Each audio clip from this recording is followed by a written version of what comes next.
How do you pronounce your name? I mean, my name is Zach. I know. No, the other one. And then the other one is, so nuestro, Spanish, means ours. And then Ñana Moli means highest wisdom. And why did that, when was that born? That, it's an old Pali name, so the language of the Buddha. And Moli is just the top knot of hair on the top of the head.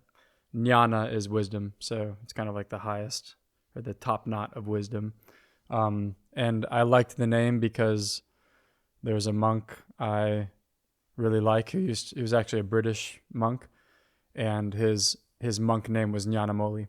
So for a while I thought, okay, if I'm doing art, I have to have an artist name. One day Nuestro just came. I liked it because it had some cool sounds to it, and and then Nyanamoli, when I paired it together, I liked the look of it and the sound of it. So Yeah. and then together would be our highest wisdom. So if when I die and this thing's still around, it won't be my tapestry. It'll be like our Nuestro, our tapestry, or I get to relinquish responsibility. Yeah. So Let's speak to this piece that is yeah.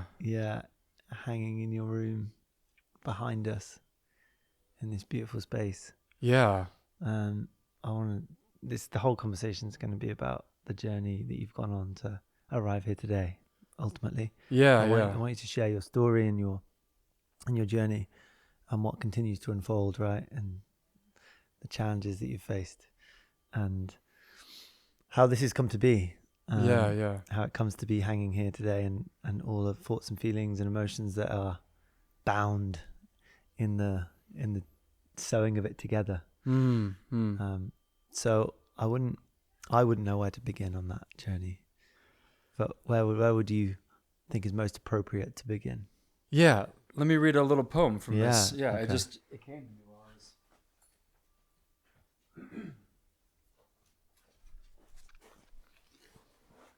It's a great book, by the way. Love Poems from God. I don't know if you've heard of this. Okay. No, It's just different collections of poems. This might be Rumi, short poem.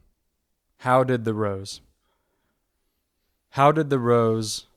ever open its heart and give to this world all of its beauty? It felt the encouragement of light against its being. Otherwise, we all remain too frightened.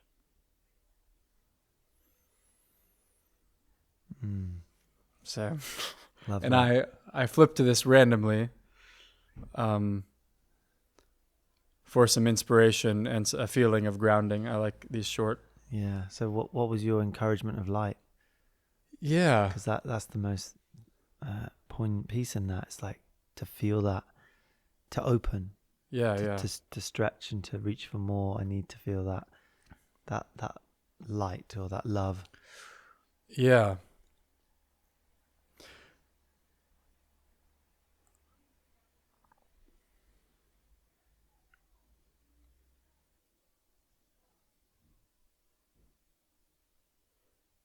It's strange because I began all of this as a gift for a girl. I don't know if I've told you that. A gift for an ex-fiance who had broken up with me. And I was trying to win her back. Isn't that the art of all love stories? Isn't that the essence of all love stories? I think, there's some incredible... Who just played Glastonbury? Lewis, what is his name? Capaldi. Yeah. I mean, all of his story or all of his songs are beautiful songs, but heart-wrenching, Lost love. So I began with a rose. I think that's why that poem speaks to me. I began kind of near where your head is. Mm-hmm. There's a little tiny rose kind of in the bough of the tree. There's a small garden. And as soon as I started to sew with the intention of creating something to kind of win my lost love back, I received a text message that shut everything down or said, don't ever contact me again, basically, which was perfect because I had just begun sewing and I was really feeling just a lot of love and wanting to channel it and give it all to a person. But when that channel was closed, then I quickly just allowed my understanding of what love is or giving to just open up in all directions. And then I accepted I have no idea who I'm sewing this for. If it's not for her, well, then who's going to see it? And at that point, I was in a neck brace, having just broken my neck, which we can kind of chat about, I guess. But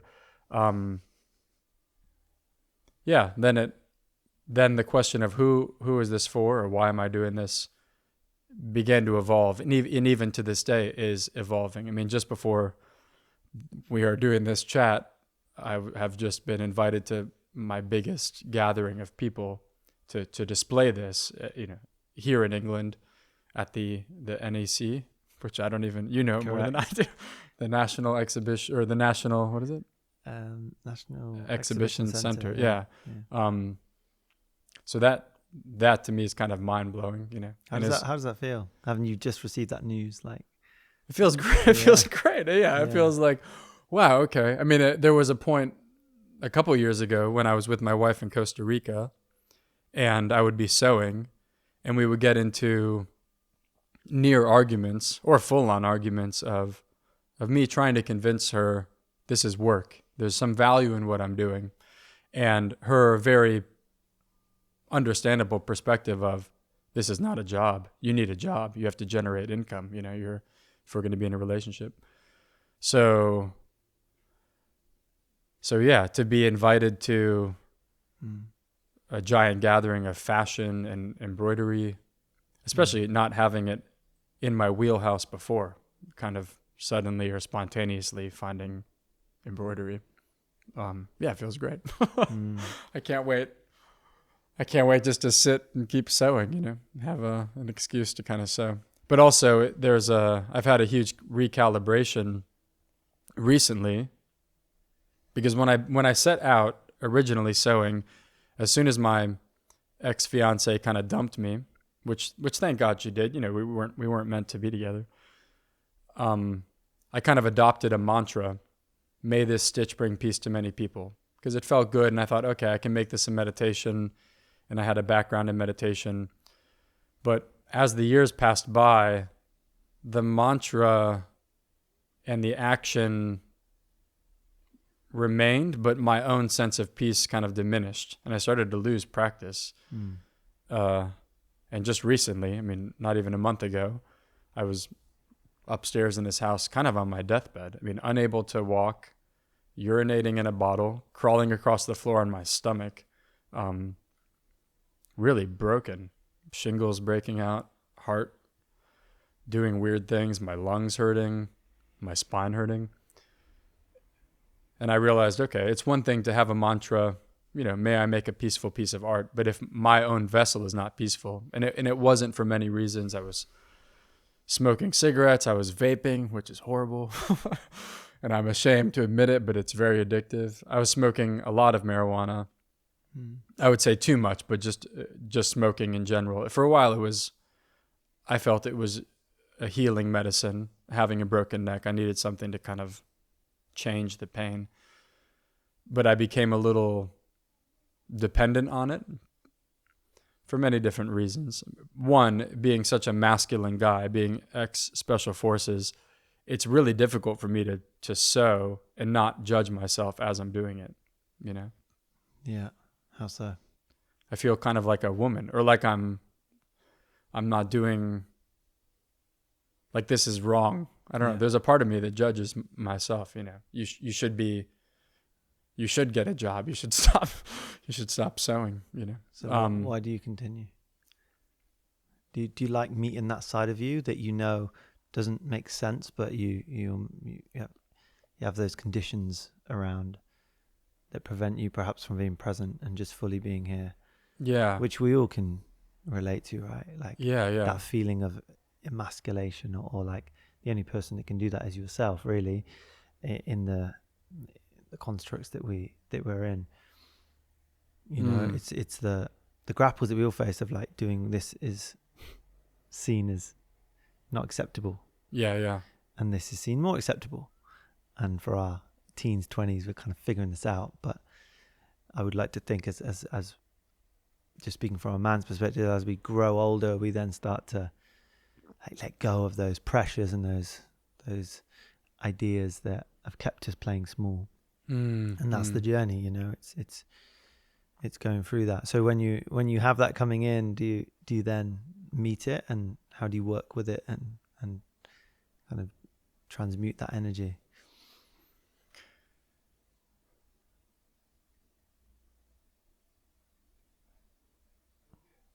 I'm continuing my learning with how to find the balance.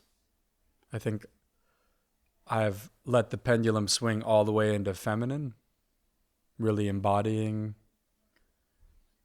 what I call sewing, or just working with fabric, and really understanding or having visions and feelings as though I'm connecting with ancestors, predominantly women, and understanding the long lineage that we all are a part of women who have sewn clothing for a family, you know, and some men as well. But yeah, having swung so far into it and kind of relinquished my responsibilities of like fatherhood and husbandhood, and protector kind of role, now I'm kind of swinging back and trying to find balance and really enjoying working my aim, you know. I mean, this morning, waking up, meditating, working out quite seriously, reigniting my Army Ranger, Special Forces kind of drive, taking my son to school, but then having a cup of coffee and sitting down and sewing, you know, sewing galaxies, sewing stars, not high, without any nicotine, looking at the color, looking at the clock. You know, the visions that I have swimming in my mind would take lifetimes to stitch. So that it's a bittersweet space to be in. And I guess all artists have that feeling of, God, if I had 20 arms, I could paint this, or if I had a big enough canvas or more paint or more brushes. At some point, I think if I could have assistance threading needles and cutting threads, and, you know, I could work a lot faster and get more done. But I want to come back to this piece of coming into balance with your own life's work. Yeah. Or you know, that might take different forms, right? But I think a lot of people can relate to spending so much time over here and disregarding aspects of ourselves that need more like integration or need more balance, right? So to be able to go and play and let go of responsibilities and be in the moment, but then also not letting that go too far. You know, that we're always going back and forward between 2 points, really. I think just kind of finding balance and swinging past it.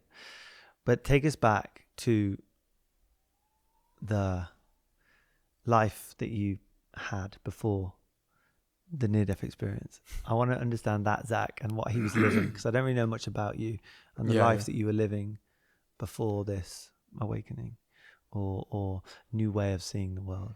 Yeah. I feel like I have to armor myself. It's quite heavy. Well, I was in Special Forces, U.S. Special Forces, did 3 tours in Iraq, and was in up close combat.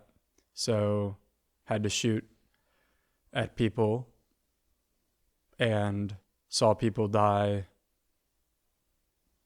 you know, like right in front of me. Had to carry dead bodies in bags, you know, onto helicopters, and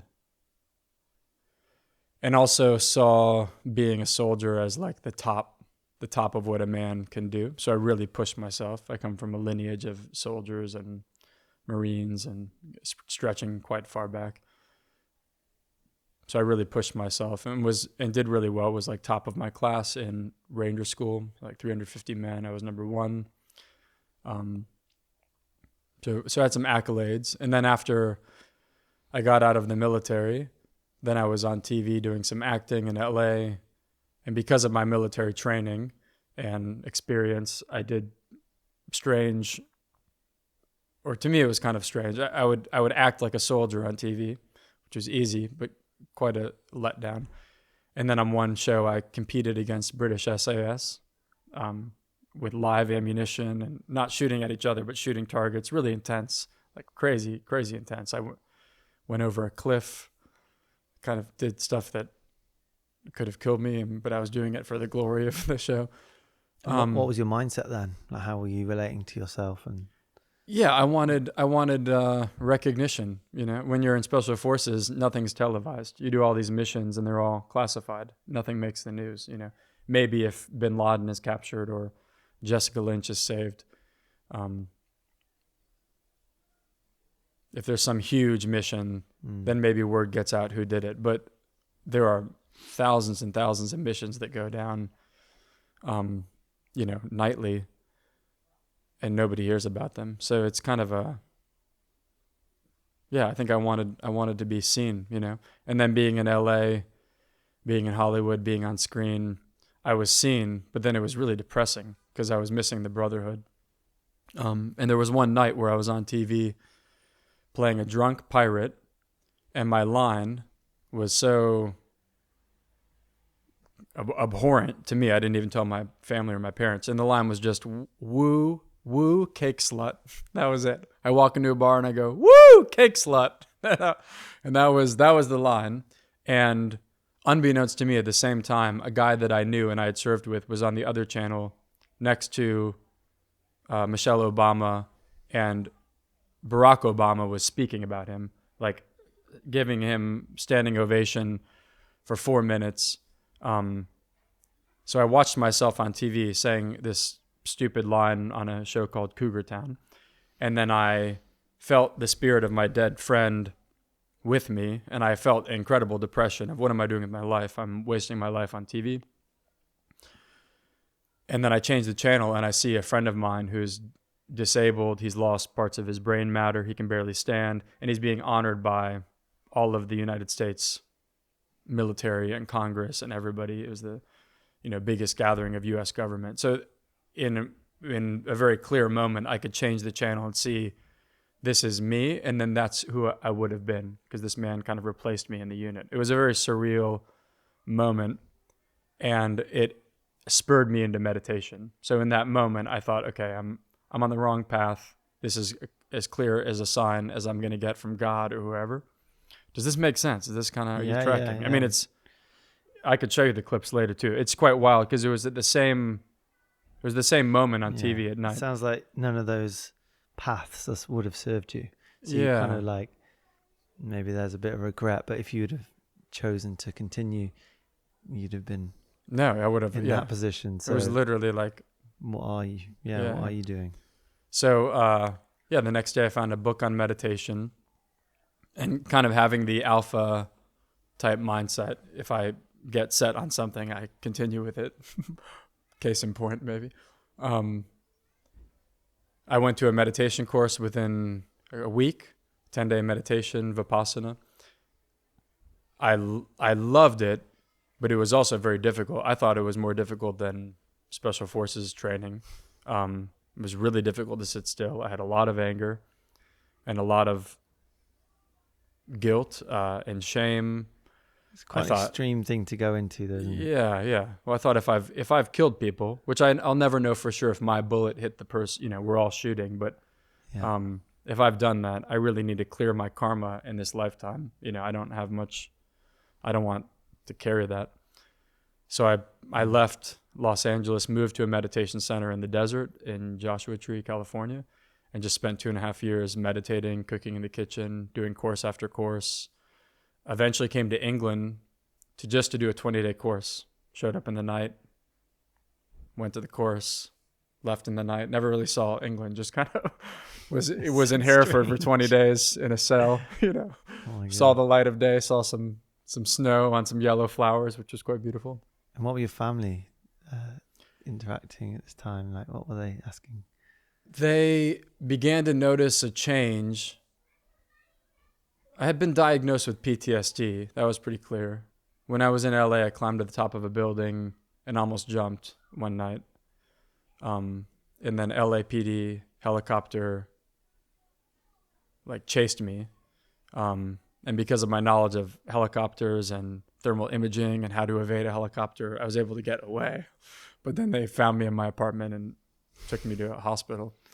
So my family started to see a huge shift. I suddenly gained some clarity, some balance. I was really into it. And I thought, okay, well, if being a soldier is not the top and enlightenment's the top, I want to be enlightened, which that's also, you learn over time. You can't really want it. You need to want it. Take some ego to realize maybe ego doesn't even exist. That was told to me. That's not, somebody said that once, and I kind of understand that. Okay. So I did that for years and years, for like 7 years, and then got a job working with horses. Then COVID happened, switched to zipline tour guide, went to a lake one day, and went down a water slide and broke my neck. Yeah, tell us about that. So that's kind of where we're at. It's a nice summary. It's got a lot going on there, a lot of experience. And in all of that, what was the most challenging thing for you? What was maybe a transition, or what was like the hardest part of all those? Would you say that's a previous time of your life? Do you have like this real difference after that, the water slide, breaking your neck? Does it feel like two lives, or it?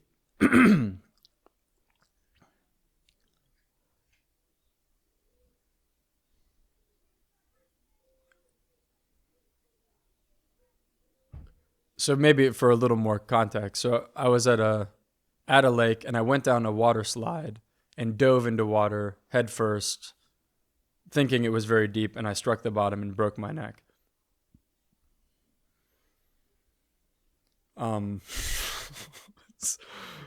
It's so weird to like even try to remember what it was like, because it was just wild. I mean, I was under the water, couldn't breathe, very painful. It was just very strange. I felt a lot of things. I kind of felt like a little seed buried in the mud. I just felt a lot of strange things. I saw a lot of strange things. And then I went into surgery the next day. And during surgery, I had what is termed a near-death experience, or an out-of-body experience, where I fully felt like I left my body. I could see the body on the stretcher, but I was fully out of it. And as I continue to sew, more of what I was exposed to kind of comes through. But to answer the question, does it feel like two lifetimes, like before I broke my neck and after I broke my neck?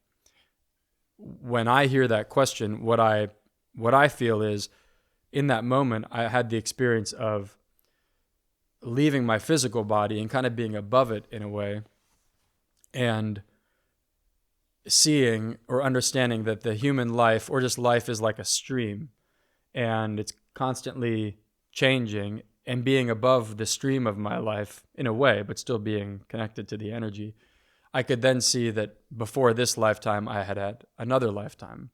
And in that lifetime, I knew how to play piano and sew, and was also a soldier, and was also into Buddhism, and was a monk.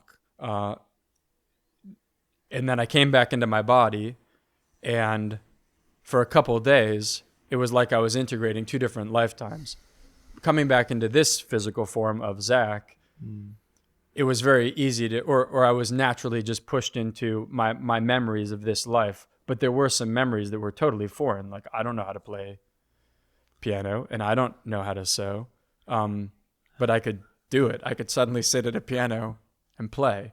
Now, because I didn't continue it, I had left, we had a piano in the house, and then I left a couple months later. That skill kind of left me, but the sewing, I kept doing it, and suddenly it all returned to me. I remembered how to do, a lot of.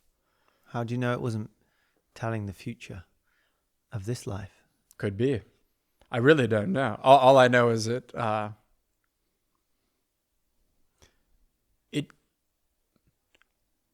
I gained a sense of knowing and feeling time doesn't exist, or it's not linear. But I don't really know the right words to use to make that make sense. But just a big feeling that definitely something happened before we're born. There's a stream of energy that finds the right womb and the right mother and the right parents to kind of align with our karmic energy. And then the life we have, as strange and weird as it seems, and the people we meet seemingly randomly, is all very interwoven. It's all the Buddhist, or the Buddha's word, the Pali word would be paticca samuppada, like the interdependence of all things, that nothing happens in a vacuum or by itself. Everything is built on itself or woven together. So I did gain a sense, like a lessening of the fear of death, just because I know that it continues, or the life stream continues. But yeah, maybe I saw the future, but then is it all kind of existing now? I don't know. So what happened in the hospital bed when you thought you were going to die? Because you're in a neck brace, you're taken to hospital. Yeah. All that was, I'm sure, very strange and just hard to make sense of in the moment. You were paralyzed. Yeah. And then you were faced with a decision, weren't you? Yeah. That was made for you. A very clear decision. Yeah. Spinal surgery is optional, or that kind of surgery that I had. They removed bone and put titanium screws in. 6 screws, 2 titanium rods. It was optional. And the reason it was optional was there was a chance I could come out fully paralyzed, or there was a chance I could die. And it was communicated to me in very clear terms, and then I had to sign a paper that says I understand that's the possibility. So it was quite sweet. It was quite easy. It made it very funny to me almost. It was like, I think Terence McKenna calls it like the cosmic giggle. It was like, wow, I never expected death to come with a paper and a warning, and that you have to agree. I mean, it was so...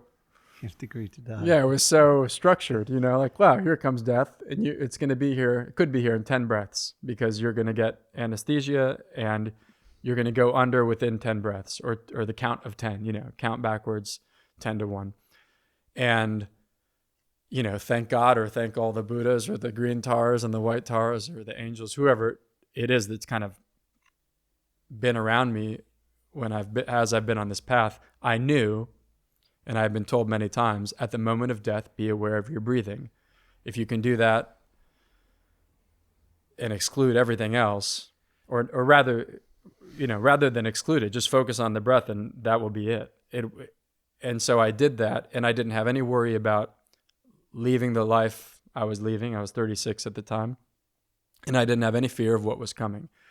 And I didn't have to do it all that long. If somebody would have said, observe your breath for 8 hours, I would have thought, fuck, I can't do that. I know I can't do that. But for 10 seconds, I can do that. And I did it. So it was a really sweet exit. And the initial experience, or the initial memory that I had,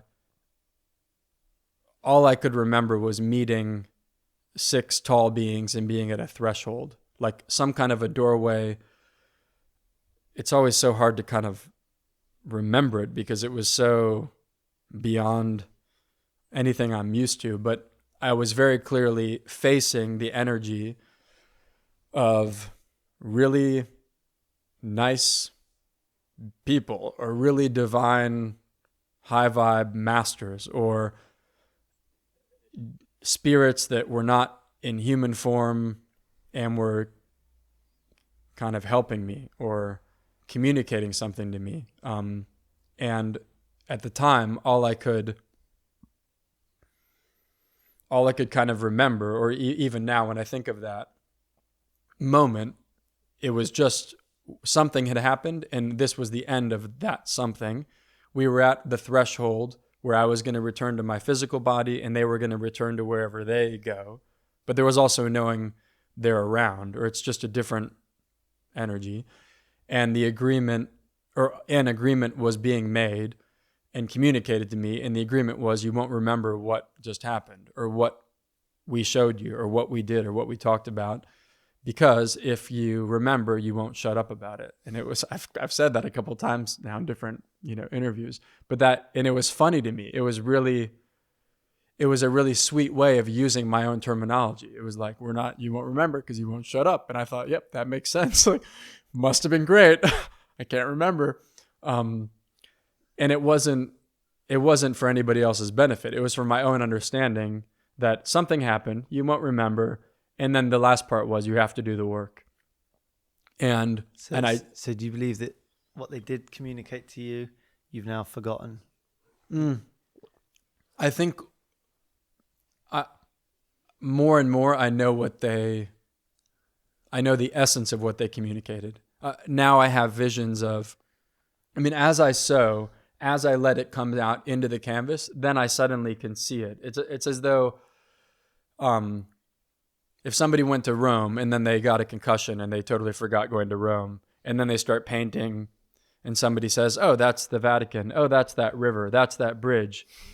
They would say, oh, you've been to Rome, and the person, I don't know, but other people would say, whoa, let's have a look at this thing. So this is, this is like a Buddhist symbol. Yeah. This is the Kalachakra mantra. These are the 6 beings I remember seeing. This is kind of an effigy or something that to me represents Thich Nhat Hanh. This is an old monk named Zhu Yun, Chinese monk. So this is like a...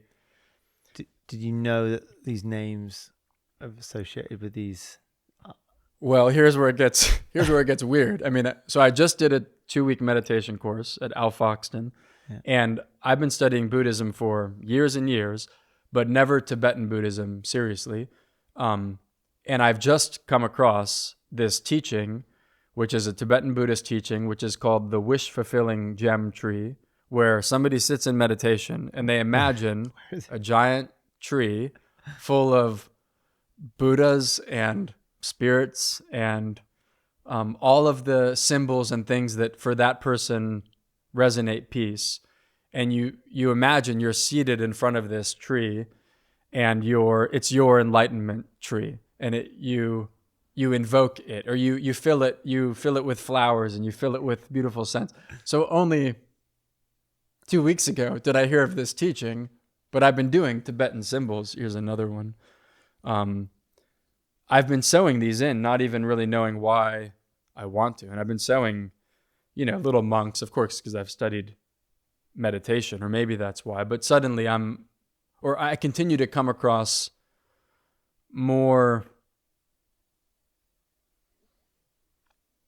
openings, or I'll think I know what I'm doing, and then it shifts again. So at this point now I think maybe I'm sewing a wish-fulfilling gem tree from Tibetan Buddhist lineage. Maybe that's what I'm connecting with. And also I have many visions of like flying through the galaxies, like moving through space at great speed and seeing big swirling galaxies. Yeah. So as you sew,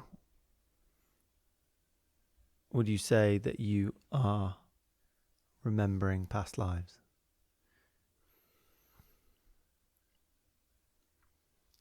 As I sew, I think I'm working out the knots in my own karma, but I don't know what lifetime it comes from. So it's not as clear as, I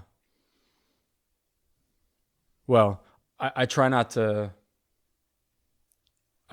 remember what's coming through.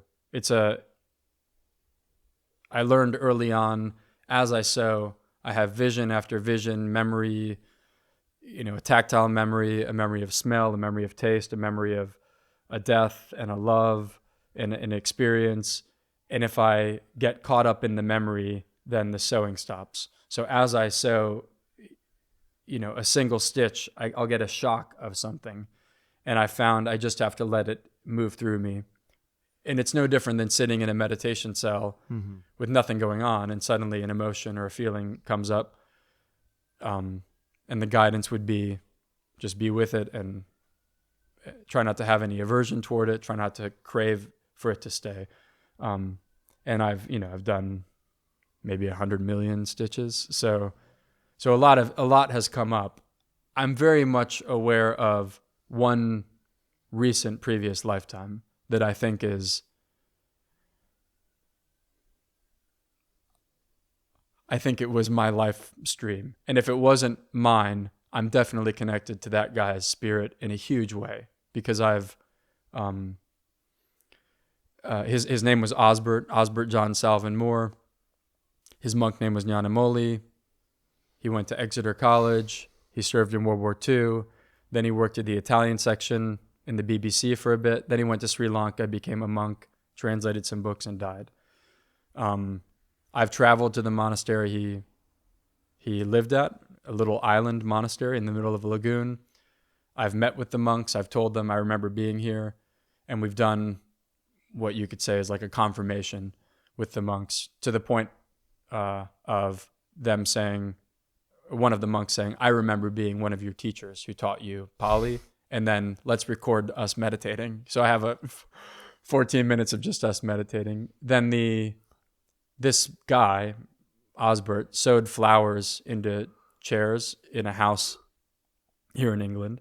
So, and I've sewn, without having seen the flowers, I've sewn the same flower kind of behind you, the big pink one, above the meditating kind of rainbow light body figure. And that exists in Amanda Fielding's house. And I just went to her funeral. And so, which was mind blowing and really linked some things for me.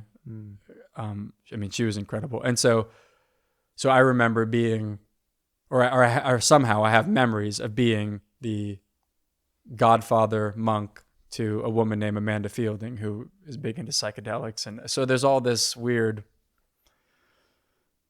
stuff. So yeah, I want to delve into the weird stuff, and we'll go there. But I think first, if we missed anything from that moment in time that you experienced this near-death experience, if we missed anything there that is important to note, I definitely want to understand how you got from arose to this. But is there anything in those kind of, when you were 36? Yeah. And that transition for having all of this happen, you went in, you obviously didn't die. Yeah. The operation went well. Yeah. And you're here, you're alive. And maybe even that meditation practice really saved you. Yeah. And I noticed you also said it in an interview that you didn't take any morphine for a bit, and then you did. But that is like you've just broken your neck, and you're like, let's just meditate. Let's just be with this sensation. Yeah. The ultimate be with this sensation. Yeah. But yeah, anything we've missed in that time.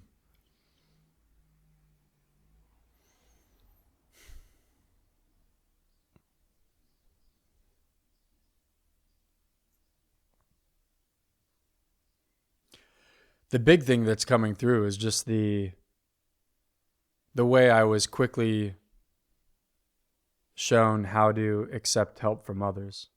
I was not at all a guy who needed anybody to help me with anything. I was very physically strong. I thought I was very mentally sharp. I was meditating every day. I could figure everything out, and I didn't need anybody to take care of me. And in a moment, I could do nothing for myself. I had a catheter. I couldn't do anything. I was just I was like a vegetable. Well, a very coherent, or I thought I was coherent. An enlightened vegetable. Yeah, an enlightened vegetable. An aubergine, maybe, or a courgette. No, I was definitely not enlightened, but I was very aware that it was kind of great. It was really, wow, that's like, it was huge, like I had to do right? nothing. What do you fear after that if you know you're connected to the whole? Yeah. it has that taint to it. Yeah, it was a really.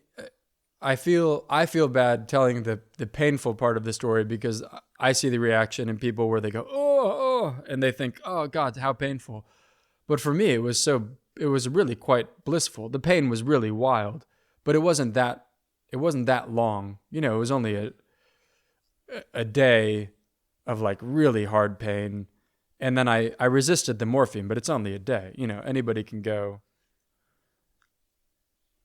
with a lot of pain for a day. Now, if it's stretched into like months of pain, you know. But yeah, it was really humbling just to accept help from everybody, and also to see how beautiful it is that people who don't know you. I mean, yeah, it's their job to wheel you around and to do the surgery, but it was quite sweet to just accept help from everybody, and just yeah. I mean, I couldn't move. You know, I mean, it was really strange, and it was very funny to me. It was COVID time, so I was wearing a neck brace, and they put that silly mask on my mouth, and because of the neck brace, it wouldn't work, so it kept slipping up over my eyeballs, and my underlying wish of wanting to just meditate all the time kind of came true. I was given maximum amount of pain to observe, and I was in the tiniest meditation cell ever. You know, yeah. There was a very sweet man too. If this somehow like makes it to him, it was like he was like a Middle Eastern, or like I want to say like somebody from like a Slavic country, or just some guy who was definitely not from Asheville, North Carolina, who was wheeling me around everywhere and was kind of my friend. And I never really saw him. I could just hear his voice because I couldn't really. He was behind me, so I had moments of kind of feeling like, oh, he's like an angel. I never saw his face. He was just a voice being kind to me, moving me on my path of life, you know, while I just saw ceiling tile after ceiling tile. So yeah, I was not a person who would accept help easily, and then the universe made me accept help, you know. That was really clear to me. So I'm glad we didn't miss that part. Yeah. Because yeah, I'm super grateful to all the, you know, it took a lot of people to like to save me, you know. Yeah, I think pain and physical pain, but also illness can teach us so much. Like what happens to us in those moments. It's a great teacher. We can definitely learn a lot from that. Okay, so you accepted help. Has anyone helped you with this? Yeah. Yeah. My wife, Jaya, who's like incredible, Jaya Lorenz, she's like queen of psychedelics, and many other things. Yeah, she sewed some red and some pink here, and I thought it was so sweet, and so I kind of made a long climbing vine and made this, and kind of, I still have dreams of embellishing it more, but I also don't want to screw it up. My son did a huge line coming out of the galaxy on the corner. Do you see that? There's like a line just shooting out of the galaxy, going all the way to the edge of the tapestry. It's quite a straight line there. Yeah, he did it when he was 2. Yeah. I was at a near-death experience expo in Phoenix on some quite sacred land, although it was in a big kind of hotel, ritzy hotel. And I had this hung up, and I had a bunch of needles hanging with thread. And I came down one morning, and people were just sewing. Oh wow! And I was I've been trusting the process now, so it didn't at all bother me. And the thought I had was, thank God, because I have so much work to do. Any color anybody puts into it, I can always work with it, and you can always go over thread too. So there's nothing that anybody can add that, in my mind, would screw it up, you know. And this. You know, something like this takes a year. So draw a big penis on it. Yeah. So yeah, if you want to do a big penis, then maybe a giant vagina will. Crazy because you've got black stitching, so even when you see it, it's like you're not seeing everything until you really get up close. The detail is just, yeah, you're stitching black stitching. What was that? Because it's on black fabric, so yeah. Yeah, I realized if I do black on black, then it creates an even darker black, which is the shadow, and then it absorbs light and allows the stars to be brighter. Yeah. And when I sew black, it teaches me a lot about darkness and the importance of darkness, and that can be in many different ways. We can see darkness in the world, in Gaza, that comes to mind right now. Darkness in our own minds. This has shown me it's not good or bad. It's, if you have a lot of darkness and one tiny point of light, it's gorgeous. You need all of that darkness so the star can shine out. And they need each other, or they balance each other. So, yeah. So I love sewing black for a time. Then I get too caught in the darkness and I need some light. Yeah. What else has this taught you going on this journey? So how many years? 5 years. 5 years. Yeah. From the rose? Wow. Is it 6 years now? 6 years today. It was 2020 that it... No, yeah. Yeah, 5 years. From the rose? But there are... Where's the rose? It's above your... I'll just come point it. Started with this. Wow. And how big was the fabric when you started? The size of like a small dinner plate. Uh-huh. So you put that onto... Then I sewed it onto a bigger piece of fabric. Yeah. And then around that time, my family and friends, and it makes sense, thought I had kind of hit my head too hard and it had gone crazy. And was just sewing. Depends what you're sewing, I think. Yeah. Well, at that point, it didn't look like much, or it didn't look like this for sure. And I could see the direction I was going. Yeah. And one of my good friends he's been to Burning Man a couple of times, really spiritual guy, very handsome guy too. Like you see him and you're like, wow, what a specimen of like man.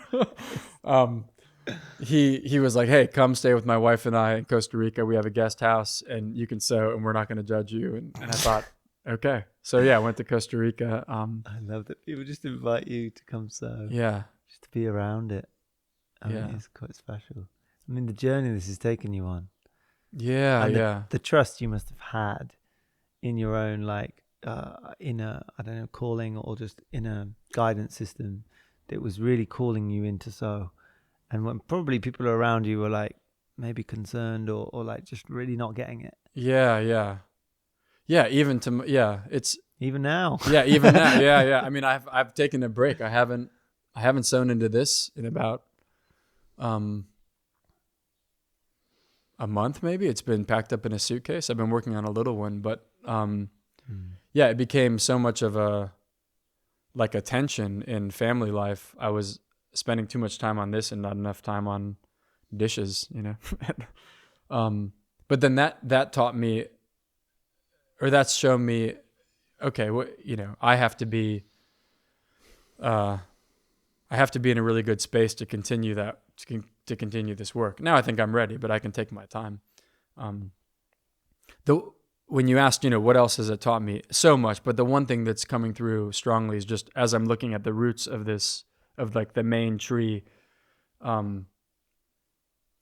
whenever I return to the roots, I'm reminded of what it is to be rooted and what it is to have a practice, what it is to have a daily practice of sitting still, and whatever name it's given, prayer, meditation, or whatever's going on in the mind, not so important. I think the most important thing is just that it's literally done, that we sit still, we're not on our phone, and we're not doing anything, and the eyes are closed and the body's still. That in itself is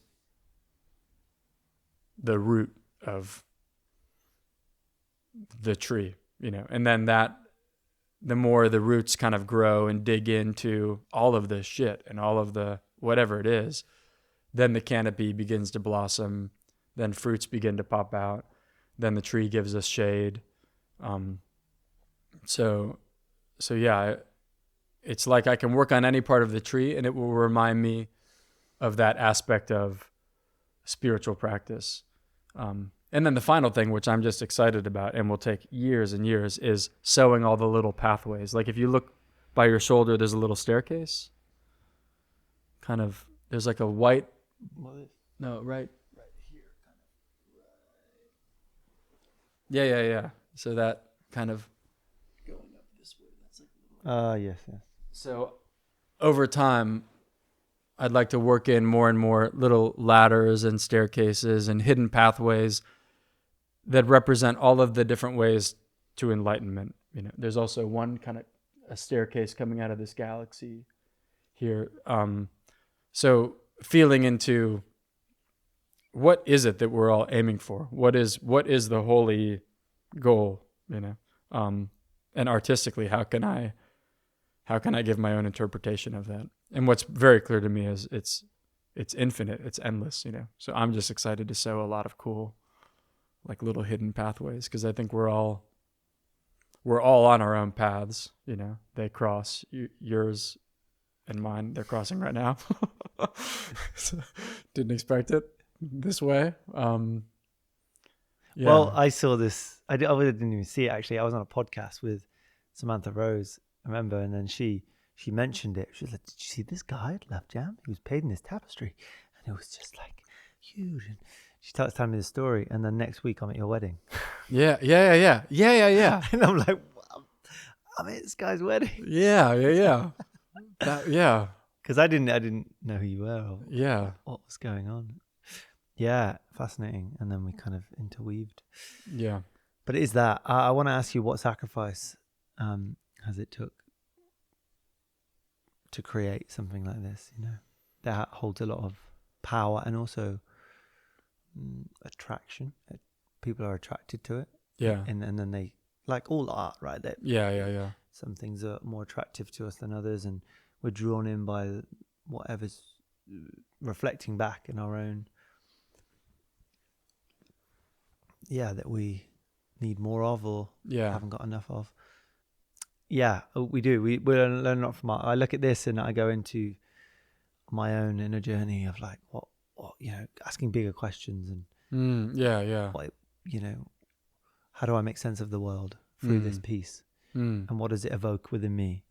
So it serves a purpose. What does it invoke? I'm always curious. I mean, it depends which section. It's like the great mystery, and it is that. It's everything's connected within it. That is a big piece of what. Well, and it's two-sided. There's something on the back.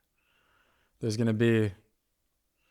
So as I've been weaving on the front, there's something that's appearing on the back, which is, that to me is like quite next level. Like a giant face. Without you even knowing. Without me even knowing. But now that I see it, it's like, okay, I'm going to take my time and really. So yeah, it's a mystery to me. Yeah, I know what you're saying. But it takes sacrifice. So. Yeah. What have you sacrificed in this? I've sacrificed a lot of fun times, social times. I mean, I've put a lot of, you know, finances into it. I think it's like 30,000 pounds of thread and fabric. Not to mention like every time you have to pay for a giant suitcase. But I think that when I think of sacrifice, I think of recently how it kind of brought me to the edge of almost losing the love of my life, like my wife and my son. I mean, becoming so obsessed with it, or so I've been so aware that I feel like it's a mission that was given to me. And I only use that word because of my military background. I don't know what other word to use, but it was a really clear directive. And I still don't exactly know why I'm doing it. And I still trust, you know, wherever I go next is where I'm supposed to be. And I don't know what will open next. But the sacrifice of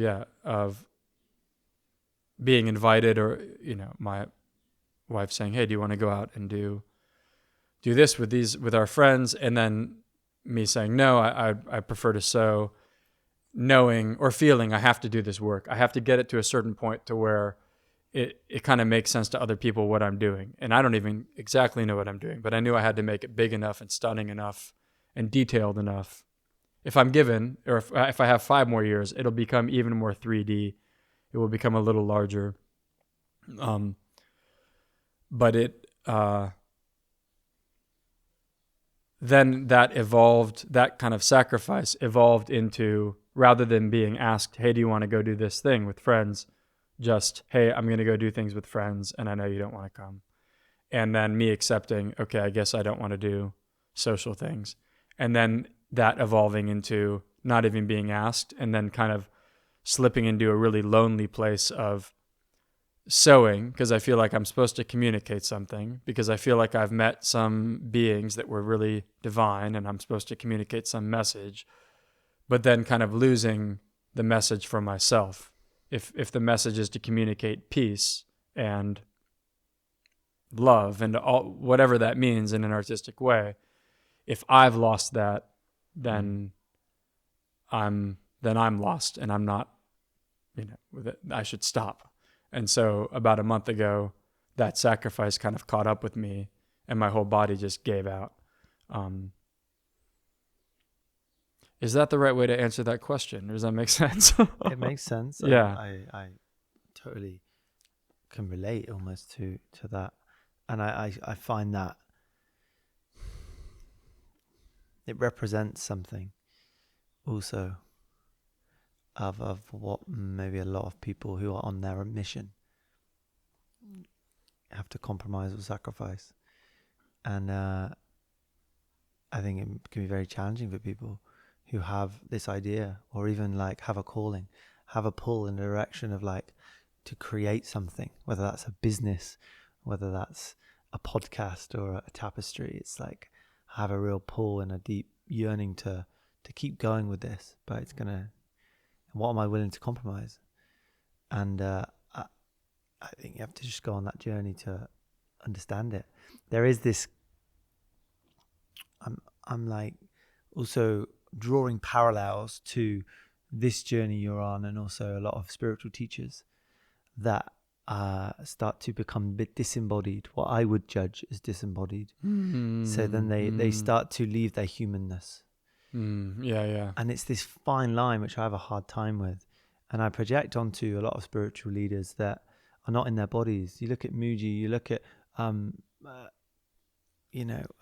Eckhart Tolle, and I see them and I'm like, they don't look well. They don't look well. Yeah. They're not, being they're not strong in their bodies. And I just think that I know what you mean. They like sacrifice that for showing up for service, showing up for teachings, flying around the world, doing this, like, and I think that just accumulates over time. And we're creatures of comfort. We move towards comfort and away from pain.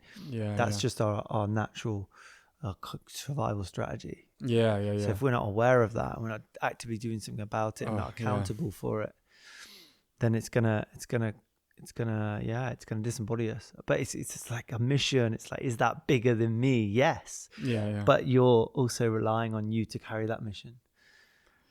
Yeah. Oh, yeah. It brings up a lot of I feel my heart like turning over.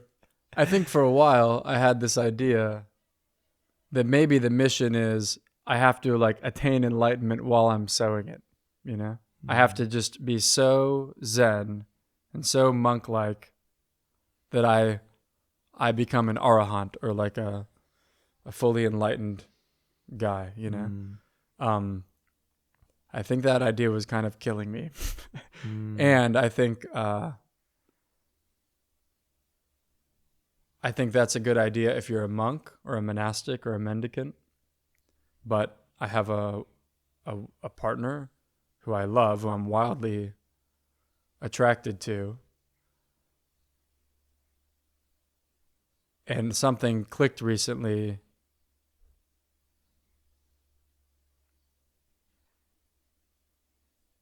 where this kind of reached its point of completion, or it became something different. I can always, it's like a vehicle, or I don't even know the word to use. It's a work. It's something I can do. I can work on it. But in order for me to now sew any more stitches that have a resonance of peace, or maybe now I should shift to like love.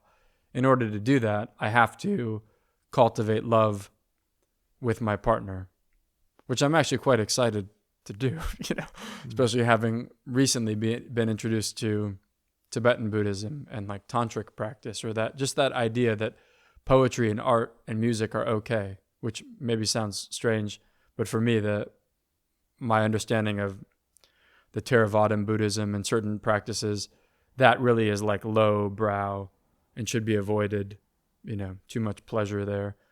But something has clicked within me, and I accept it's the right time, where I see, okay, now my focus is to not cast aside my comical side, or I've been making like little puppets with threads and stuff, putting eyeballs on them, and like chatting with a puppeteer who lives down the street, and working therapy, out again. Great therapy. Yeah. Should I show you one? Do you want to see it? Personalities coming alive. Okay. It's right.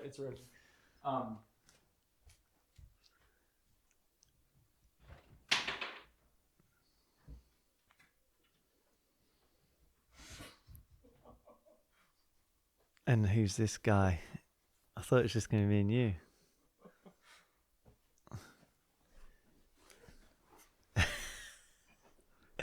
Yeah, I think we'll have to show a close-up later. Wow, so who's this? I think his name is Threadbert. He's like my alter ego, or the spirit of that monk I remember being, maybe, or he's got a British accent. I can't do it well, but I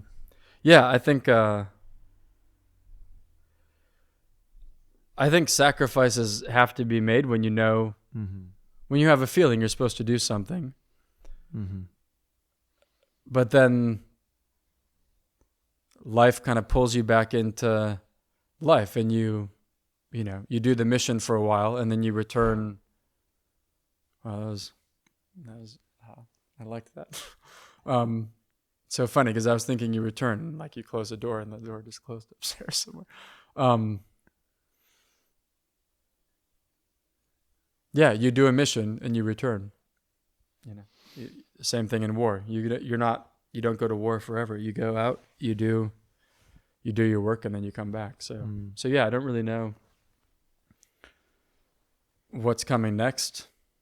In a way, I do. I know my itinerary a bit, but do you feel this is also becoming your identity?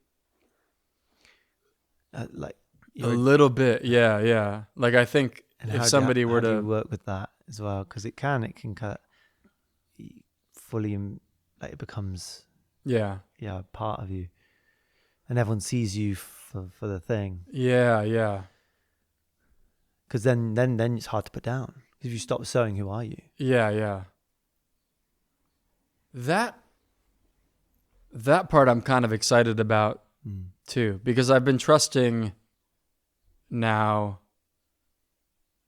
the energy that it's kind of taken on, and all of the weird things that have happened to it, and all the strange places it's been, and all the people who have sewn into it, some without me ever even knowing. And the sweet thing is, it has reminded me to get back to the cushion and just meditate, and then if I'm supposed to continue to sew it for another 5 years, or I'm supposed to drop it off in a big room somewhere and hang it somewhere, I really have no idea. Yeah. So I'm happy about that. And I, even though I've worked on it, I don't really have it as an identity or an attachment. I say it knowing that would be I'm saying knowing irony. I have some like attachment, obviously, because I'm working on it a lot. But that's the great irony, right? Yeah. It's totally not what it's about. Yeah, but I've had many moments of like thinking, at some point it'll be in a car on a ferry, and the ferry will sink, and it'll sink into the ocean, or it'll catch on fire, or in 100 years someone will dig it up. Yeah, or so, I know it's not permanent. So even as I'm sewing and weaving the threads, I've been around tapestries that are unweaving themselves just by the weight of their mass. So I'm aware it's not going to last. But for me, that's kind of, there's a sweetness in that, you know. Yeah. It will return to the earth. Yeah. I feel like it will travel the world, but without you. Yeah. I mean, sometimes way. I think maybe I'll, you know, it's a sad thought, but maybe sometimes I think, oh, maybe I'll work on it a little bit more, and then well, maybe I shouldn't say it so I don't manifest it. But yeah, I mean, I don't know how much longer I'll be around, you know. I've been quite close to death many times, you know, in war, and then just also climbing mountains on my own or going into the desert on my own. And yeah, there's nothing that says I have to live till I'm 80 or I'm deserving of that or that's my karmic lot, you know. So maybe that's why I have such a strong drive. Maybe I do this for a bit and then check out, and who knows, you know. So I want to talk about checking in. Good, thank you. Checking in with psychedelics. Are you open to talking about psychedelics? Yeah, let's do it. Yeah, I've got. So how does that support you in life? I think it's just generally, and has taking DMT after that experience, have you done that? I don't think I've done DMT. I've done MDMA, LSD, and mushrooms. Is that the same? Is that classified as DMT? No. Okay. Definitely haven't. Then I haven't done DMT. So DMT is the active ingredient in ayahuasca, right? Oh, okay. So I've done. I've sat with I ayahuasca. thought so. Yeah. Okay. So that was something. Yeah, but you can take DMT and you can synthesize it and you put it into a vape, and then I shouldn't be telling you this. I'll do it the old-fashioned. Yeah, the old-fashioned. God. Yeah, and then it only lasts about 15, 20 minutes, if that. So it's just but your body metabolizes it so quickly. Yeah. So yeah, that's why is it chacruna leaf or something around that that allows you to absorb it in your digestion. The Cape vine, that's DMT, and the chacruna. Okay. Yeah, that's ayahuasca. I think there's different variations, different places, but wild that ayahuasca even is a thing. I don't even know how that was even found, or a dream, right? I mean, the jungle speaks volumes. So ayahuasca and mushrooms, how does that just support you in your life, and is there any crossovers here in what you're able to access in psychedelic journeys?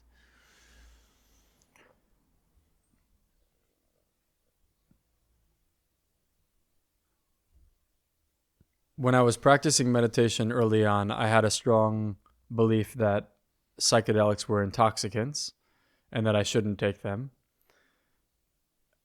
When I broke my neck and returned home from the hospital, one of the first things my mother fed me were psychedelic mushrooms in a mushroom chocolate. And nobody in the house knew what she had given me, including herself, including me.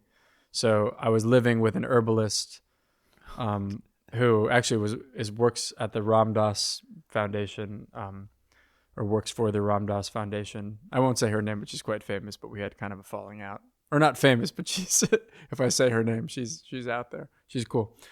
So she was an herbalist, and unbeknownst, you had a falling out. We lived together, and then briefly had like a romantic tryst. It didn't work, and then we kept living together, so it was just kind of tough. And then she went off to do the Ram Dass stuff, and I was living in her house, and then with a broken neck. So it was just not, it was tough. But she had like a whole Rolodex of like herbal tinctures and leaves and all of this stuff. And in the back of the freezer, there was a chocolate. And my mother came over when I returned from the hospital to kind of take care of me and feed me. And she was cleaning out everything, cleaning out the fridge. And she went to throw away some old chocolate that was in the back. And she threw it in the trash. And I saw out of the corner of my eye she had done that. I said, please give me chocolate. I can't even move. So she opened it up and gave it to me. And within about 30 minutes, I thought, okay, now I'm really dying. And it didn't feel painful, but I thought, okay, something's going on. I think I hit my head really hard, and now I'm leaving my body. And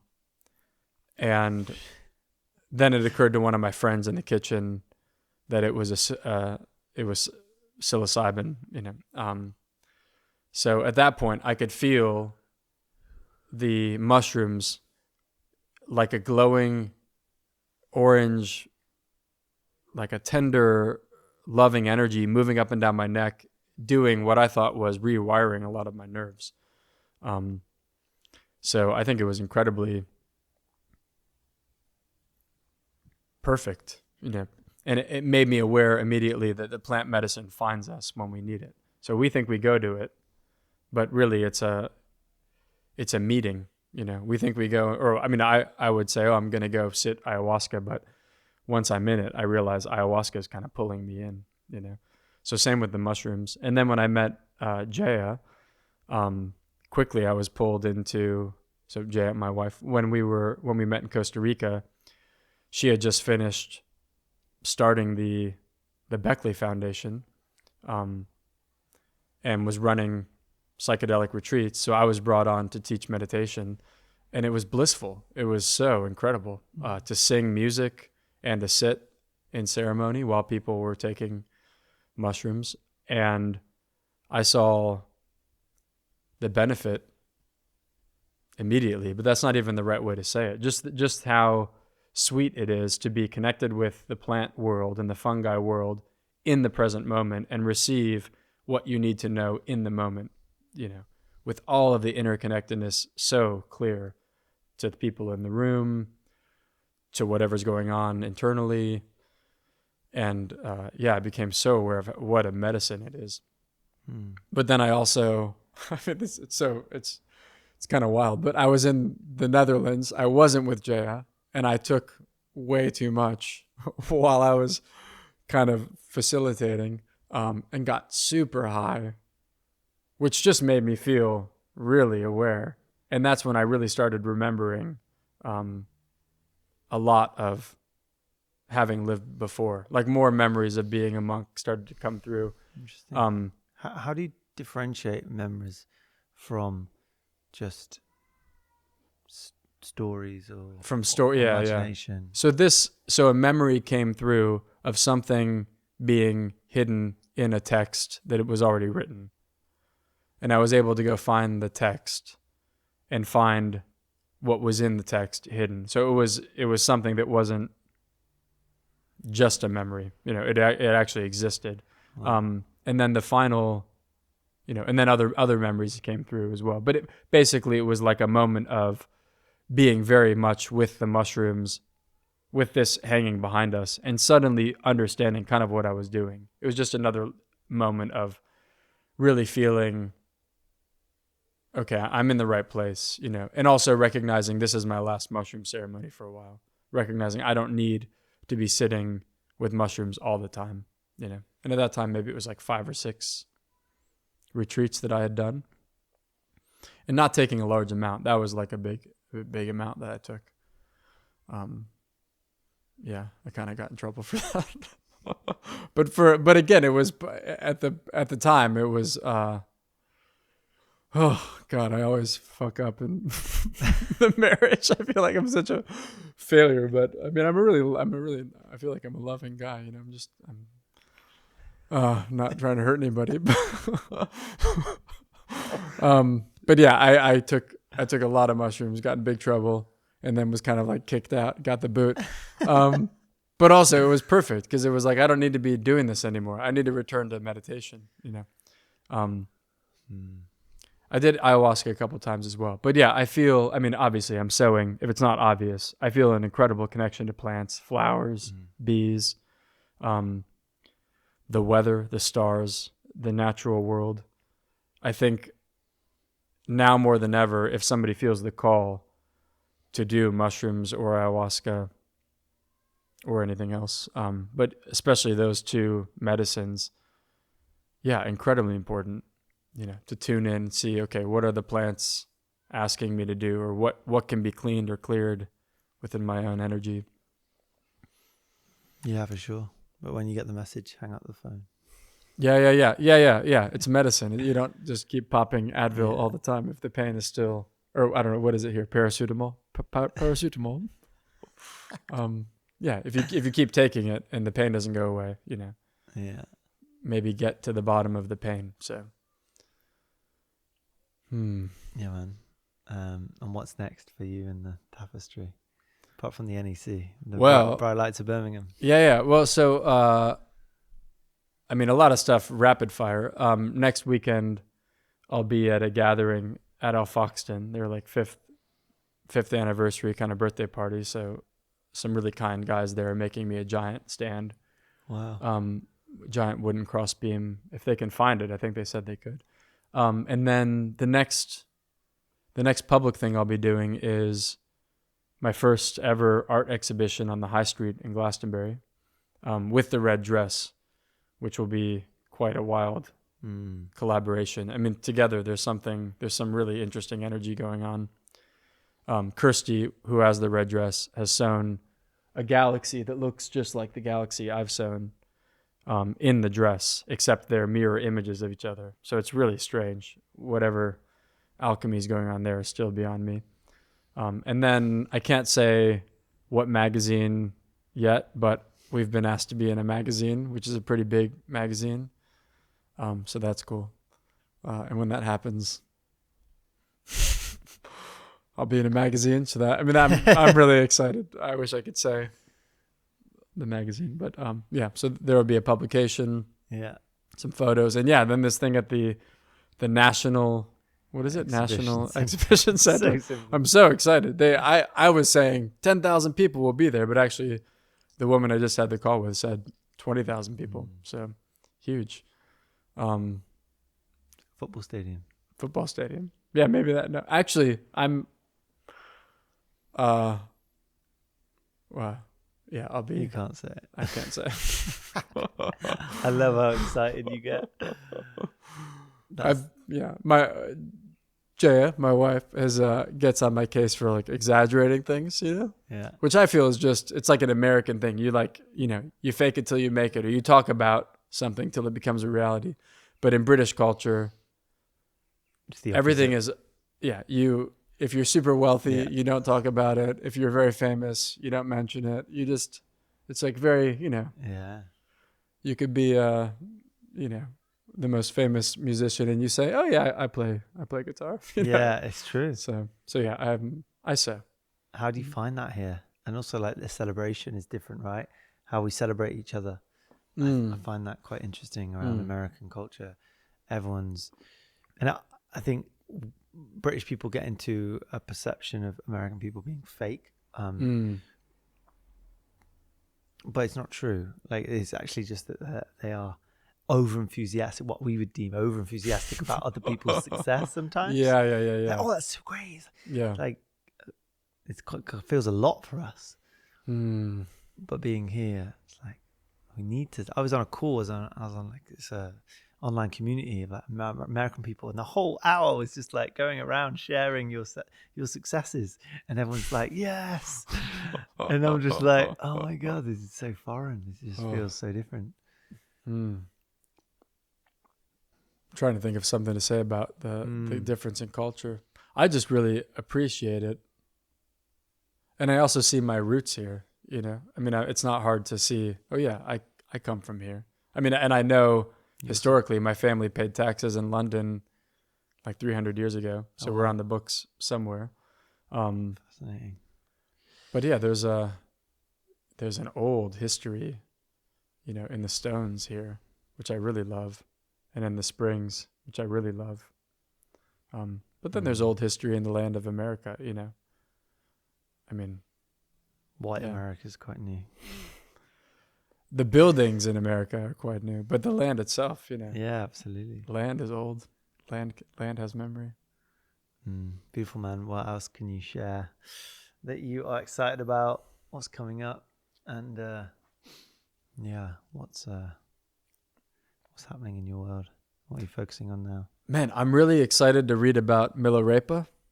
I have this book about this famous old yogi poet.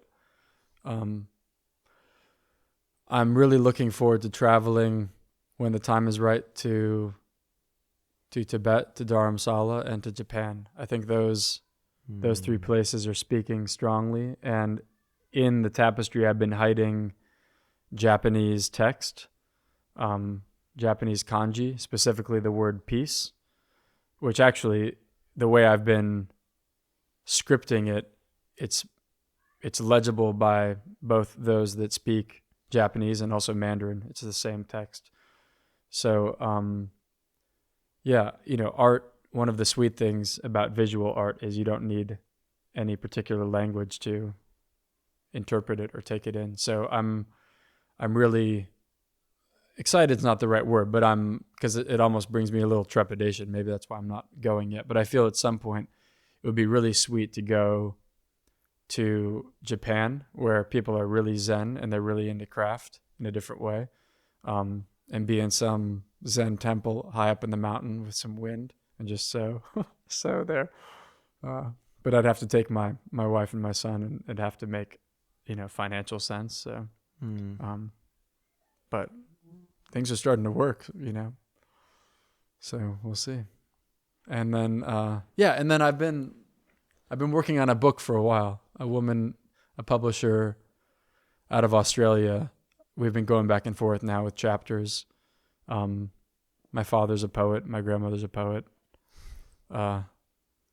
So actually, just to brag, my dad won the National UK Poetry Award 2 years ago. I remember. Yeah. So it blew my mind. It blew my mind. He flew out. The BBC interviewed him. It blew my mind. My dad, I thought, wow, good on you. Yeah.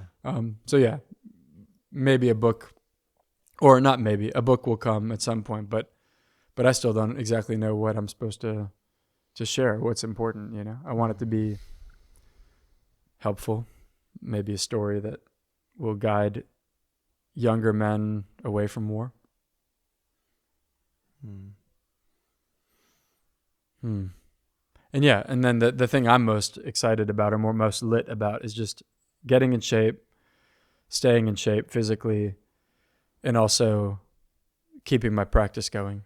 Just sitting. This morning, sitting, wonderful. Sitting last night, wonderful.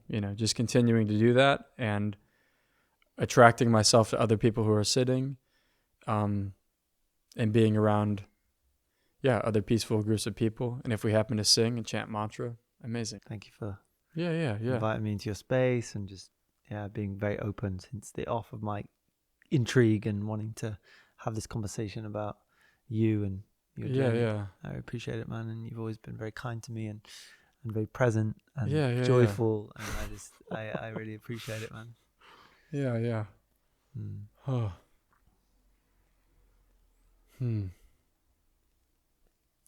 Thank you for setting all this up, and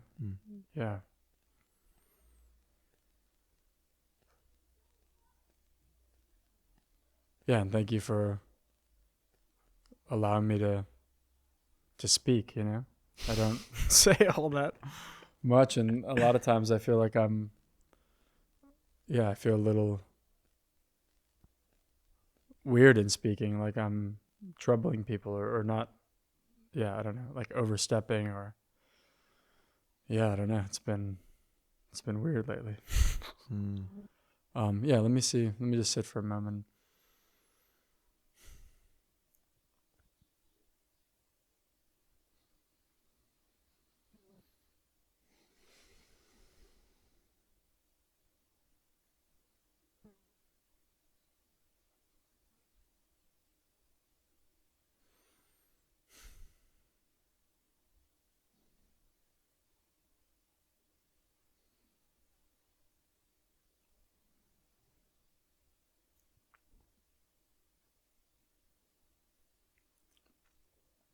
Yeah, something that comes up a lot, and even now, like when I check in with my body right now, I feel a lot of tension in my chest and in my heart, like heartache or heartbreak. And I don't know exactly why it's there,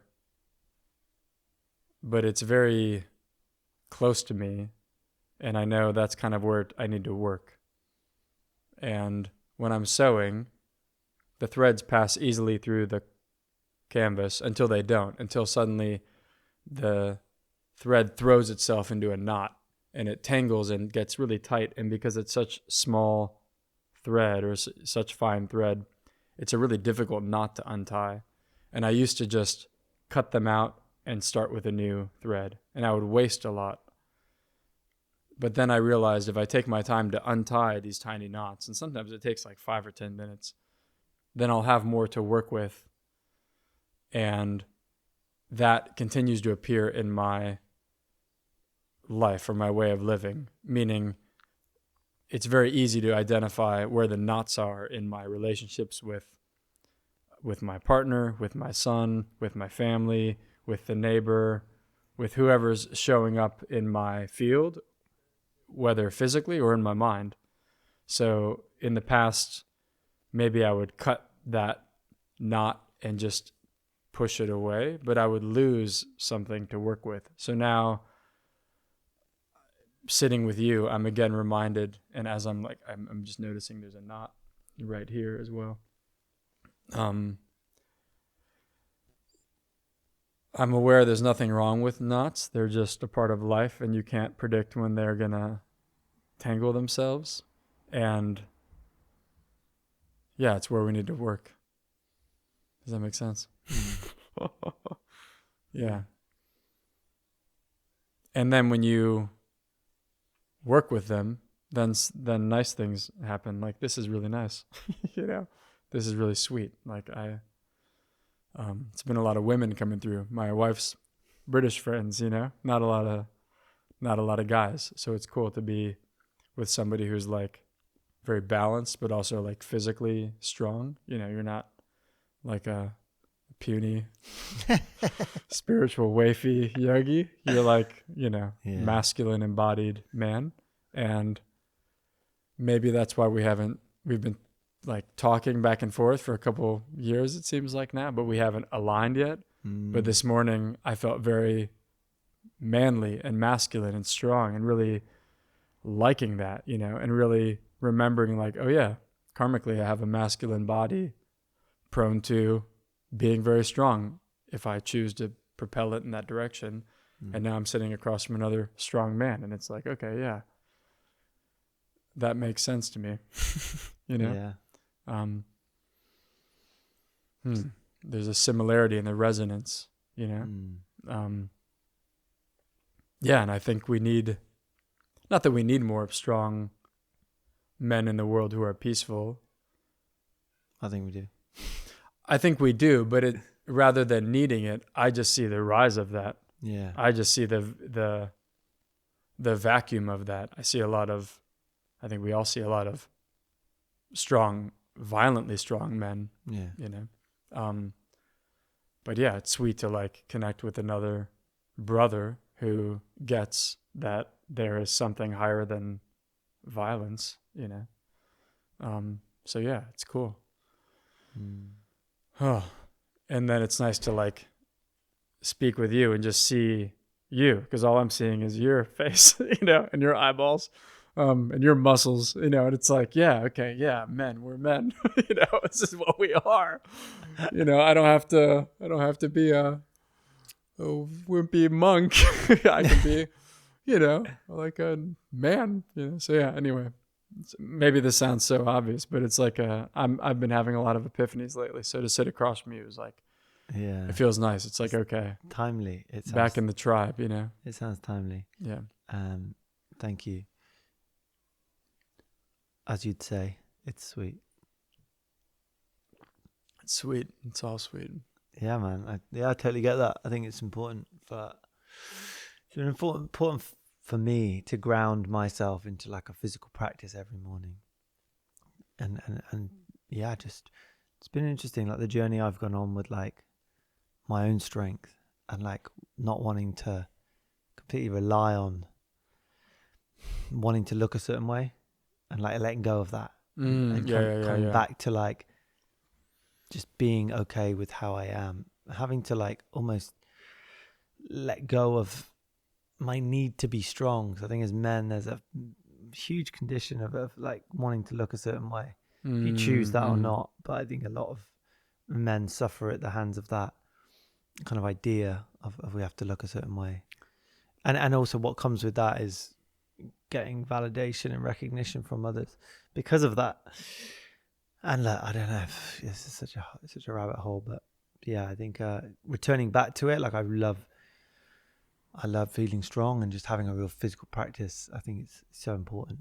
I think it's missing. It's just it's probably more important now than ever because everything is set up to make our bodies like not work. We don't work out in the fields anymore. We're not like even 30, 40, 50 years ago, men were like doing a lot of manual work. And that's just not the case anymore. So it's so important that we hold that idea, I think, and know that. So let's like do what our bodies are used to and what's good for us. So simple. But yeah, man.